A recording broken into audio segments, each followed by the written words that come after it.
Bonjour à tous, et nous sommes dans cette période estivale de vacances où nous vaquons à d'autres activités que celles qui nous prennent dans l'année. Et c'est peut-être un temps où nous pouvons avoir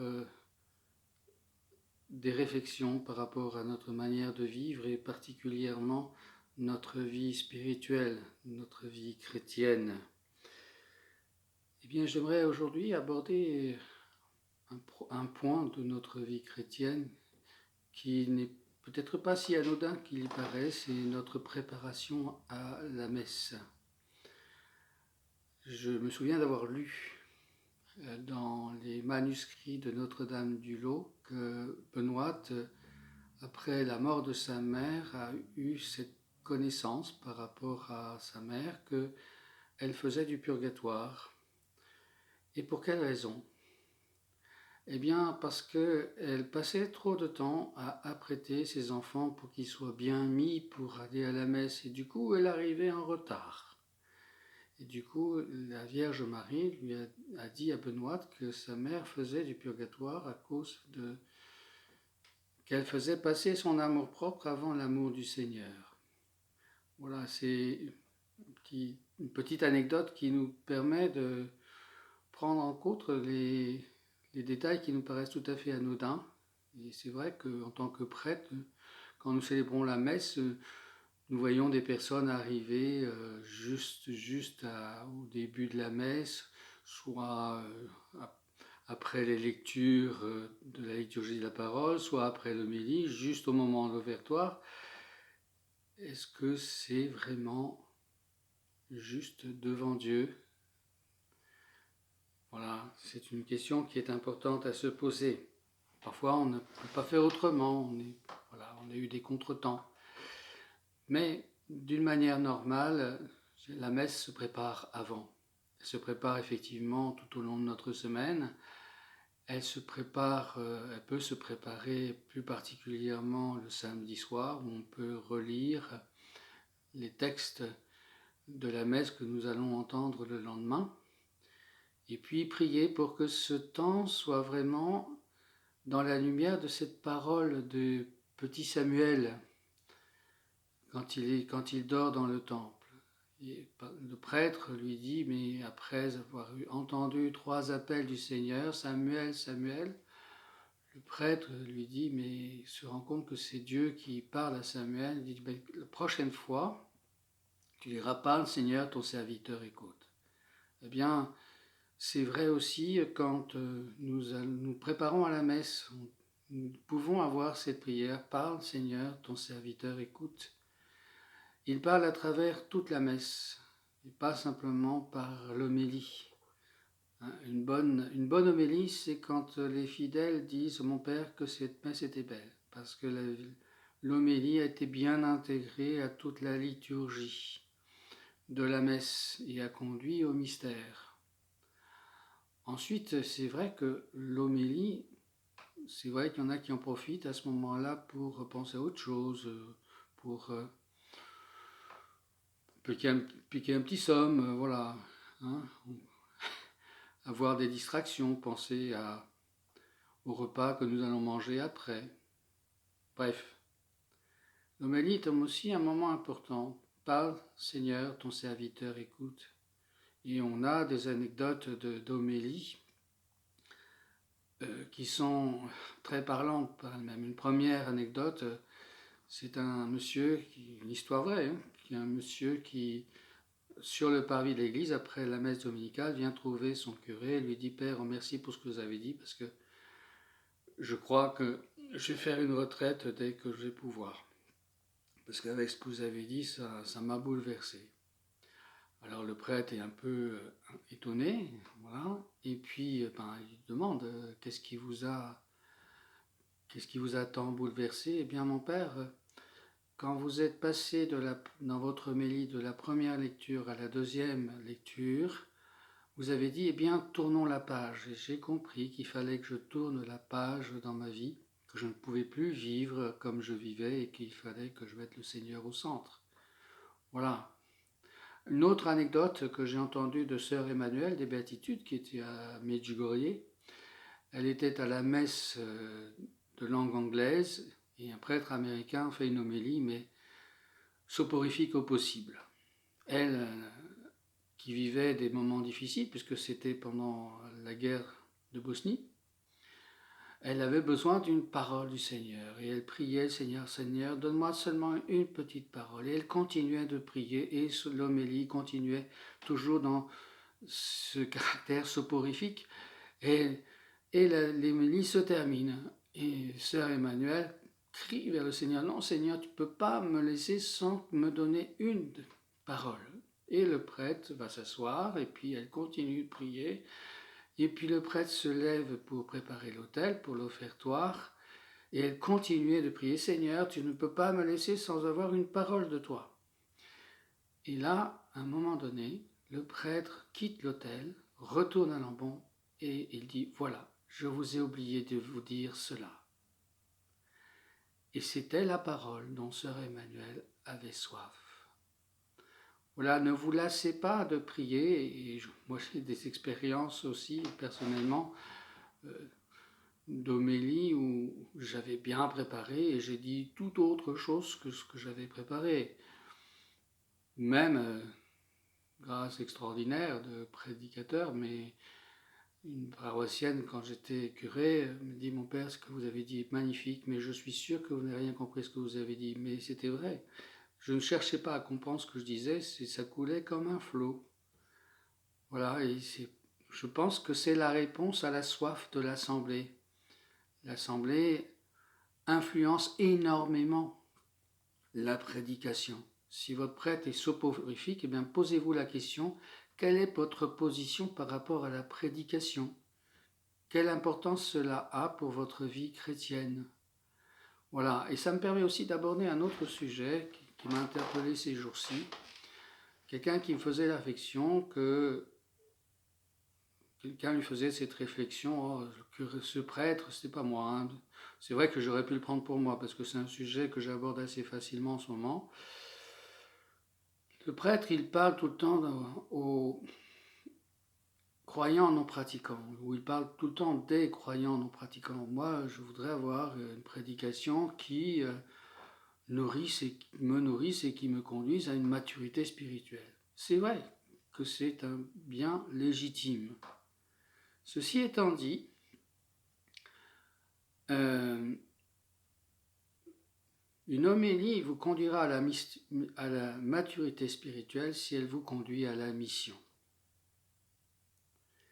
Si la dernière parole de la messe résonne dans votre cœur, allez dans la paix du Christ, c'est-à-dire allez porter la bonne nouvelle du salut, de ce que vous avez reçu. Et votre prière tout au long de la messe, et particulièrement peut-être aussi dans l'homélie, c'est Seigneur, donne-moi cette parole dont j'ai besoin pour devenir missionnaire et aller chercher les croyants non pratiquants, car c'est vous qui êtes dans la plus grande proximité à leur égard. Oui, moi, je les rencontre un peu. C'est vrai que quand j'ai béni des objets religieux, je profite quand c'est possible de leur donner une catéchèse qui les touche dans leur responsabilité de baptiser, dans leur sacerdoce royal des fidèles, où ils ont à coopérer, à participer à la glorification de Dieu et au salut des âmes. Mais ceux qui les côtoient au quotidien, c'est vous.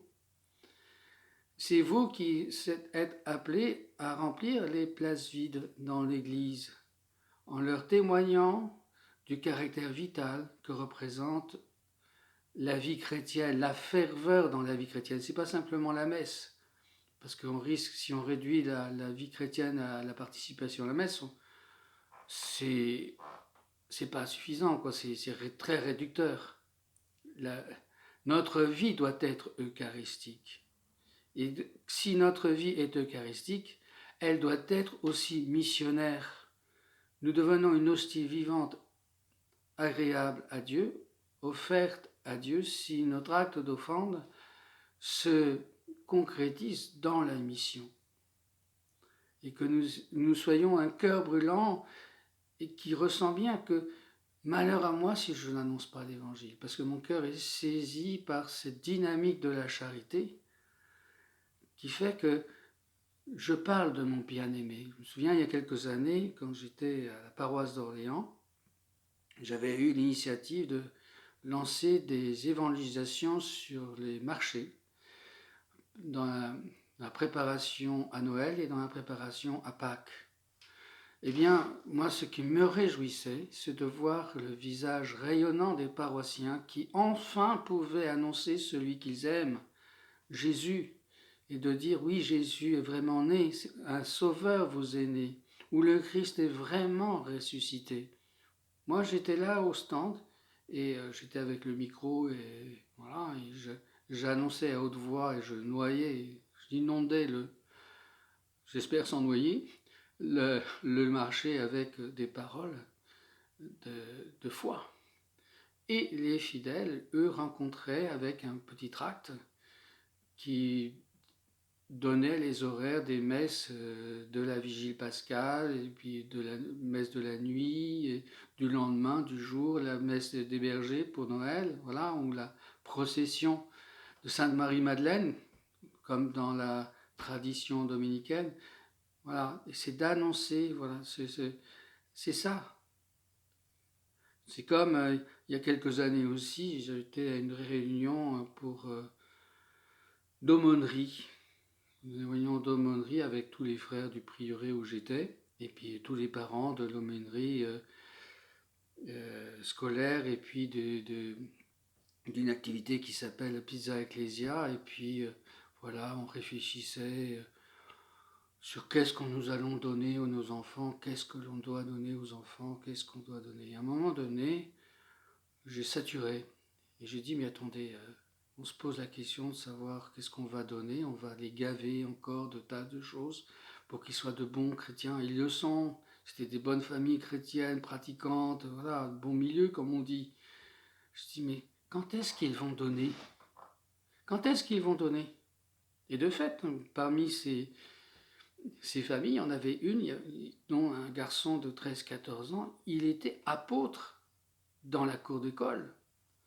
Et il s'en prenait, hein, le pauvre, dans l'annonce de l'évangile. Oui, parce qu'il brûlait d'amour, parce que Jésus avait touché son cœur, et malheur à lui s'il n'annonçait pas l'évangile. Oui, plus nous serons missionnaires, plus nous aurons soif et faim du mystère de l'Eucharistie, plus notre vie sera eucharistique, et plus notre vie sera eucharistique, plus elle sera missionnaire. Et nous pourrons ainsi aller chercher les croyants non pratiquants, et nous pourrons les embraser de ce même feu. Mais on a peut-être une vision un peu trop cléricale de la mission. Voilà, c'est les prêtres, c'est les religieux. Oh non, moi j'ai pas la grâce pour. Oh non, non, je respecte sa liberté de conscience. Oh, il faut que je respecte cette personne. Je veux pas lui imposer. Non, vous lui imposez pas. C'est pas du prosélytisme. C'est une proposition. Une proposition qui doit être faite dans l'amour. Que la personne sente que vous l'aimez et que c'est parce que vous l'aimez en vérité, par lui, avec lui et en lui, avec Jésus, vous l'invitez au repas des noces de l'agneau. Le repas des noces, hein, il y a des paraboles de ce roi qui invite tous ses convives aux noces. Et puis tous ses amis déclinent l'invitation. Alors il fait aller chercher tous les boiteux, tous les pauvres, pour remplir toute la salle. Et puis il finit par faire un tour de la salle et puis il rencontre quelqu'un qui n'avait pas le vêtement des noces et qui est entré. Mais comment tu es rentré ici? Comment as-tu fait sans avoir l'habit des noces? L'autre est resté sans voix. Jetez-le dehors. Jetez-le dehors. Qu'est-ce que c'est que cet habit? C'est tout simplement la miséricorde. Nous ne pouvons pas entrer au repas des noces si nous ne nous laissons pas saisir par la miséricorde divine qui nous conforme au mystère du Christ, qui nous revêt de l'habit de son humanité sainte et qui nous donne de participer au repas des noces éternelles. Voilà ce que nous avons à proclamer dans notre vie missionnaire. Et vous, laïcs, eh bien, vous nous amenez les brebis perdues, que nous rencontrons, c'est vrai, mais que vous rencontrez aussi. Et il s'agit pour vous de prier, de lire la parole de Dieu, de les recevoir déjà dans la prière, ceux à qui vous êtes appelés à annoncer cette bonne nouvelle. Voilà. Et puis, bien, de les amener vers le Christ, alors suivant différents degrés. Dans la formation Talentéo, on reçoit effectivement ce qui a été le fruit de la mission du renouveau charismatique, eh bien, des gens que vous ne pouvez pas amener à la messe tout de suite. Ça va être un électrochoc trop fort. Mais il faut peut-être des groupes de parole, des initiatives comme les cours alpha. Enfin, il y a différents niveaux de croissance et il y a des moyens plus adaptés que d'autres à telle étape de la vie de quelqu'un pour les conduire à entrer dans une telle intimité avec le Christ qu'ils deviennent eux-mêmes disciples missionnaires. Voilà, on a à la fois proposé la foi et à la fois respecté le cheminement de chacun, mais tout en étant ferme dans nos convictions et tout à fait clair de ce que nous avons à annoncer. Et pas de syncrétisme. Là, je pense particulièrement, voilà, de mélanger la foi chrétienne avec des pratiques de magie, d'ésotérisme, voilà, de satanisme, ça doit être un peu plus difficile, mais voilà, on fait un petit, bon, si vous écoutez la vidéo du Père Verlin, vous verrez que la vie chrétienne et le yoga, c'est pas tellement en adéquation. Voilà. Donc il s'agit effectivement de conduire les personnes à un don total. Dieu a tout donné à travers le mystère de Christ. Il a tant aimé les hommes qu'il a tout donné. Il a donné son Fils unique. Et son Fils unique a fait un don total de lui-même sur la croix pour que nous puissions être totalement présents dans la vie éternelle. Donc c'est total. Il n'y a pas de demi-mesure.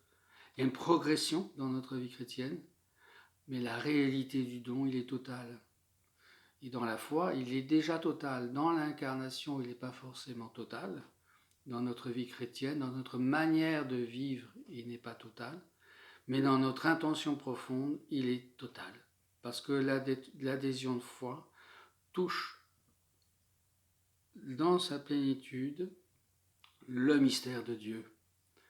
Au-delà de notre compréhension, au-delà de la saisie de notre intelligence, sommes comme le hibou face au soleil.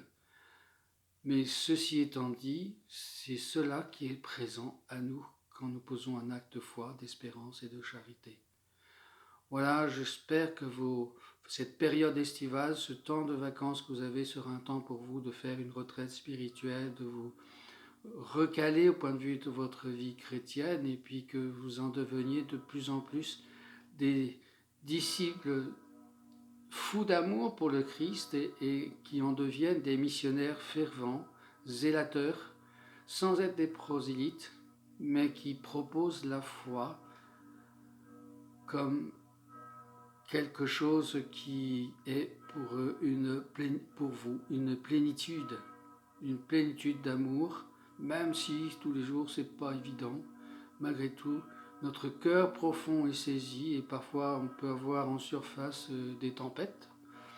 Mais le cœur profond est là parce que Jésus est là dans notre barque, qui dort, c'est vrai, peut-être sur son oreiller, mais notre regard de foi se tourne vers lui et nous vivons de sa présence. Et c'est ce vivere en sa présence qui fait de nous des évangélisateurs. Voilà, que vous puissiez propager ce feu. Il est venu jeter un feu sur la terre, il lui tarde qu'il brûle, mais que dans ce temps, sous le soleil d'été, eh bien, vous fasse recevoir cette réalité. Autant le rayon du soleil rayonne et remplit sa luminosité sur la planète, autant le Christ veut rayonner sur l'humanité tout entière. Et il ne le fera pas sans vous. Il peut le faire sans vous. Mais notre chemin de sainteté implique à la fois de le recevoir et de le donner. Amen.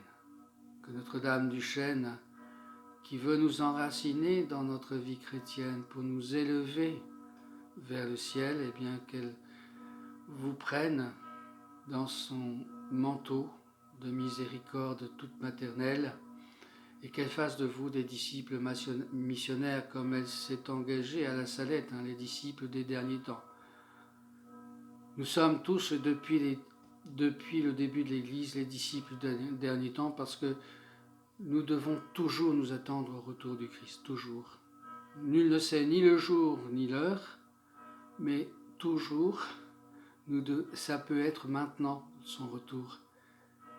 Et bienheureux le serviteur que le Maître trouvera à son service. Voilà, que Dieu vous bénisse. Amen.